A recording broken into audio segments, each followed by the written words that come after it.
Meu filho, seu dia está chegando. Esta foi uma das frases que o Padre Pio teve que dizer para um filho espiritual dele.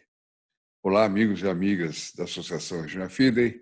Meu nome é Odair Gutierrez, este é o programa Padre Pio.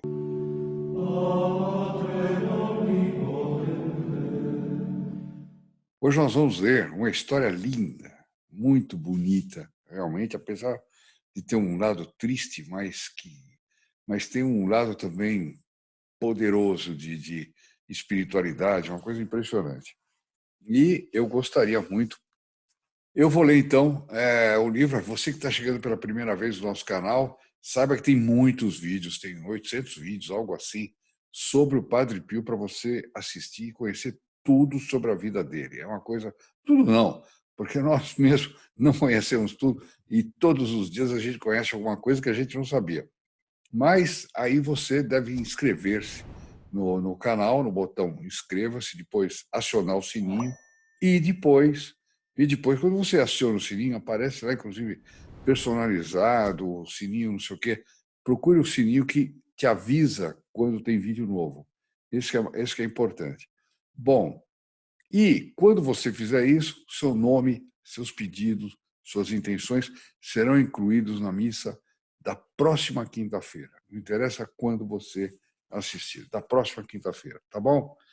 E as pessoas com quem você compartilhar este vídeo ou outro também serão inscritas as suas intenções à missa, de modo que, isso dito, vamos partir para a nossa história.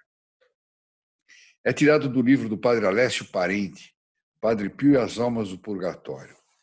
A seguinte história foi recontada pelo Dr. Giorgio Festa, um dos colaboradores do Padre Pio na construção da Casa do Alívio do Sofrimento, hospital de renome. Esse Dr. Giorgio Festa foi, talvez, se eu não me engano, foi dos primeiros que foi mandado pelo Santo Ofício para averiguar se o Padre Pio não era um charlatão, etc. Ele se converteu quando ele viu as chagas do Padre Pio nos pés, o ferimento ao lado que o Padre Pio carregava, né? E hoje nós temos outra coisa, outro milagre do Padre Pio para nós acreditarmos no Padre Pio, é o corpo incorrupto do Padre Pio. Quem vai lá diz, não é possível, aqui só deve ter uma santidade do outro mundo, porque o Padre Pio parece estar dormindo na sua urna de cristal e que a qualquer momento ele vai abrir os olhos e nos abençoar. Né? Maravilhoso. Bom, enfim, o Dr. Jorge Festa transformou-se num grande amigo do Padre Pio. O Dr. Festa era também filho espiritual do Padre Pio. E ele nos diz o seguinte, ele conta, um distinto jovem vivia em San Martino, em Pensilis, província de Campobasso. Seu nome era Giuseppe Tozzi, conhecido como Pepino, um moço muito virtuoso. Quando tinha 24 anos, o pobre jovem foi surpreendido por uma terrível doença, um sarcoma, doença que a medicina ainda não foi capaz de vencer, por isso era mortal. Não sei se ainda hoje é assim. Né? O sarcoma tinha se estendido por toda a massa encefálica, ou seja, pelo cérebro todo. Que tremendo! O diagnóstico da doença incurável já tinha sido dado pelos doutores do povoado e o paciente também foi examinado por distintos médicos em Roma. Um deles, Dr. Boni, ou Boni, deve ser, né? Radiologista da nossa universidade, quis submetê-lo a radiações, com esperança de eliminar o tumor, mas tudo foi em vão. Um tumor que está ocupando a cabeça inteira, imagina, a massa cefálica. Um dia, o bom Padre Pio aconselhou seus pais a trazê-lo para vê-lo, quer dizer, possivelmente para que também pudesse dar um diagnóstico ao triste caso. Perdão, eu li mal. Um dia o Padre Pio aconselhou os pais trazer-o para ver-me. Quem está falando isso aqui é o Dr. Festa. Né? Possivelmente para que também pudesse dar um diagnóstico ao triste caso. Olha como o Padre Pio confiava no Dr. Festa. Não escondi o fato de vê-lo passando por essa terrível doença. senti uma profunda tristeza. Quando o examinei, já sofrera durante mais de um ano e havia perdido a vista em ambos os olhos há algum tempo, devido à pressão violenta que o tumor exercia na parte anterior ao nervo óptico. Coisa terrível, né? Ao mesmo tempo, o posterior estava tão desenvolvido que penetrou na parte occipital dos ossos do crânio. Quer dizer, estava totalmente, a cabeça dele era um tumor. Né? Estava coberto pela pele normal e era visível, com formato maior do que um ovo de pata. Ovo de pata, você sabe que é maior que o ovo da galinha, né? O sofrimento local e geral causado pela tão grave doença foi, sem dúvida, agudíssimo. O jovem encontrou consolo perto do humilde frade de Gargano, Padre Pio, né? Embora não pudesse vê-lo porque estava privado da vista. Que coisa, né? Mas a intuição expressava sua grande bondade. Assim, viajou de São Martino, em Pensilis, até São Giovanni Rotondo, na companhia de seus pais, e essas viagens foram frequentes. Uma jornada de aproximadamente uns 100 quilômetros permanecia por tanto tempo fosse possível para poder refrescar seu espírito na fonte pura do amor que vinha desse lugar. Quer dizer, era uma jornada longa naquela época, 100 quilômetros, com meios de transportes horríveis, né? Mas era o único lugar que ele podia refrescar-se ao lado do Padre Pio, quer dizer, na fonte de puro amor que o Padre Pio, que saía do Padre, emanava do Padre Pio. Então sua alma, consolada e acompanhada sempre por seus pais, que nunca o deixaram na dolorosa subida ao Calvário, sempre voltava para casa com os seus entes queridos, nutrindo-se com orações, dores e visões celestiais. Olha só que mistério. O que será que Deus dava para ele? Visões celestiais. Hein? Puxa vida. Pepino tinha aprendido a rezar o rosário, uma oração tão querida da Santíssima Virgem, Mãe do Divino Redentor. Se a gente soubesse como o rosário é querido por Nossa Senhora, a gente não deixaria de rezar.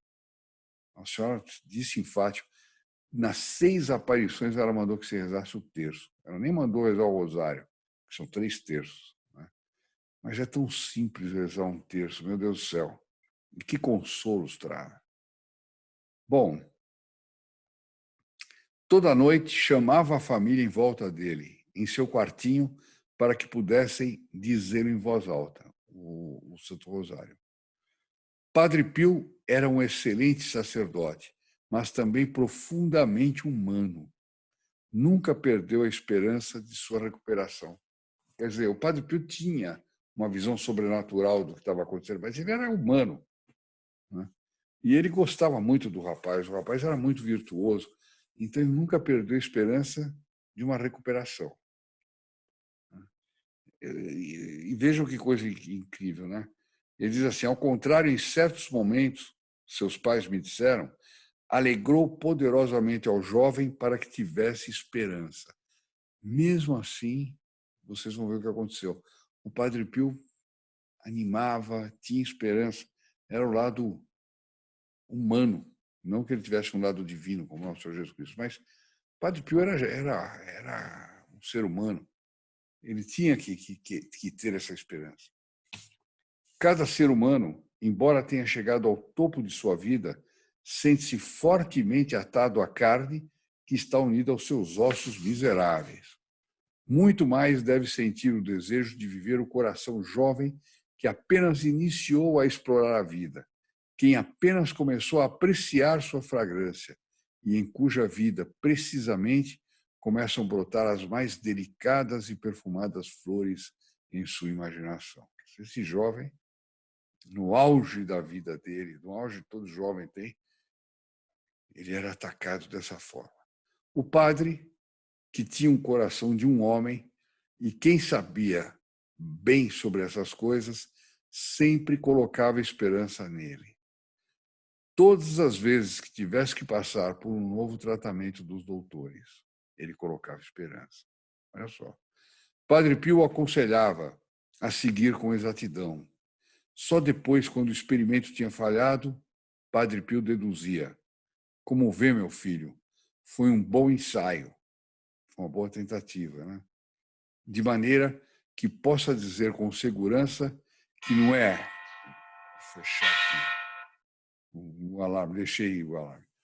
Como vê, meu filho, foi um bom ensaio, de maneira que possa dizer com segurança que não é nem a ciência, nem os diferentes tratamentos que podem afetar a vida de um homem, mas somente Deus, no maravilhoso poder da sua misericórdia. Quer dizer, há coisas que só Deus pode fazer.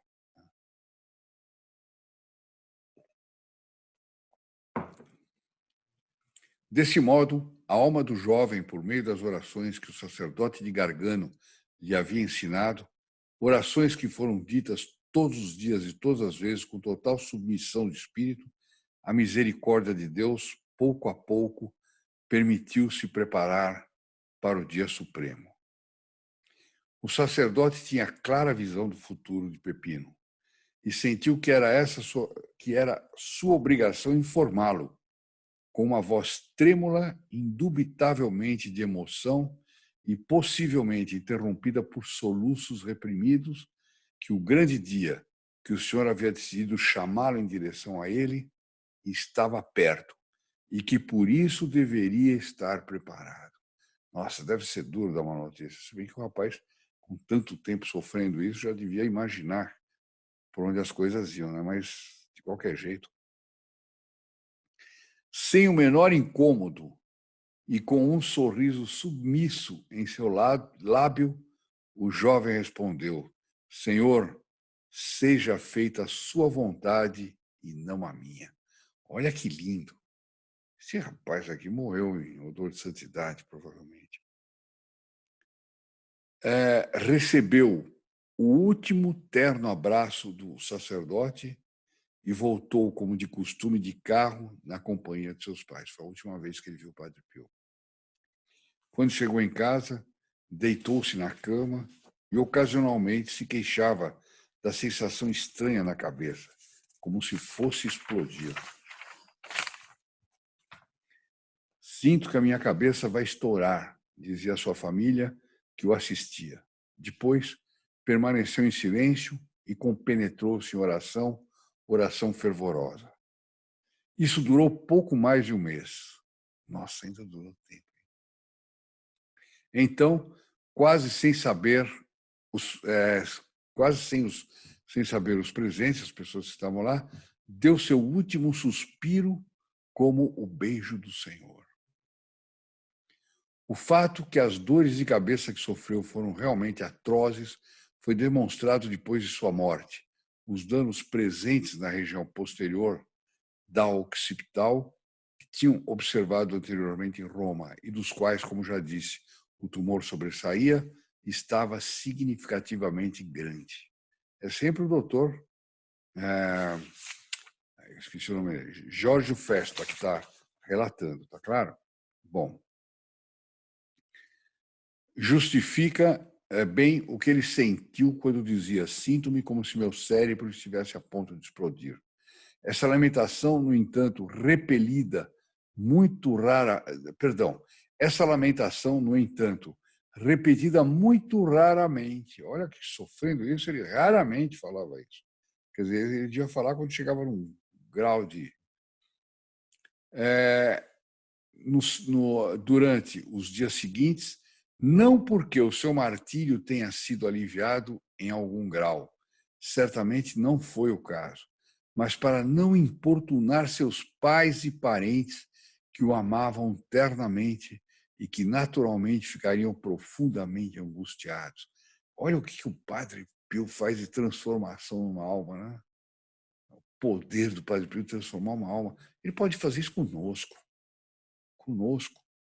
Mas nós queremos ser santos de qualquer maneira, né? Santidade não envolve necessariamente uma doença, uma coisa grave como essa. Mas, nesse caso, ele fez esse rapaz morrer como santo. Né? Embora Padre Pio sofresse muito com a perda dessa alma eleita, ele disse: é abençoado, foi elevado às alturas do céu, passando ligeiramente no limiar do purgatório, pela porta do purgatório. Quer dizer, é sabido que Santa Teresa também passou pelo purgatório, né? Ela teve que fazer uma genuflexão no purgatório por causa de uma falta de confiança que ela teve, uma coisa assim. Imagina o nosso dia, né? Quando eu vejo coisas dessas. Essa é a forma na qual o arauto de Deus o preparou para a sua jornada final. Mais uma vez, de uma maneira estremecedora e iluminadora, mostrou-se como pai espiritual, diretor sábio, prudente e atento, e professor incomparável de conhecimento e amor, digno, além de qualquer dúvida, do seu apostolado e do seu grande ministério. E assim termina o relato do Dr. Giorgio Festa. Uma coisa linda, né? Padre Pio, em alguns casos que nós vimos, ele conseguia, através da oração, da penitência, do sacrifício, mudar os desígnios de Deus. O caso daquela Rafaelina, eu creio, né? Que já estava para morrer, mas o Padre Pio tanto rezou que Deus mudou. Mas aqui não conseguiu. Por que será? Porque Deus provavelmente tinha desígnios ainda maiores para esse rapaz, para esse jovem, e até para a própria vida espiritual do Padre Pio, porque o Padre Pio sofreu demais com essa morte. Né?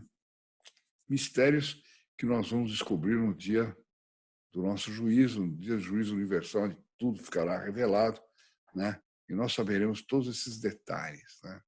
Como vai ser, não sei, mas saberemos. Meus amigos, eu me despeço de todos. Fiquemos agora com a Ave Maria, um por todos, todos por um, e com a bênção do nosso caríssimo Padre Pio. Salve Maria, amigos. Ave Maria, cheia de graça. O Senhor é convosco. Bendita sois vós entre as mulheres, e bendito é o fruto do vosso ventre, Jesus. Santa Maria, Mãe de Deus, rogai por nós, pecadores, agora e na hora da nossa morte. Amém.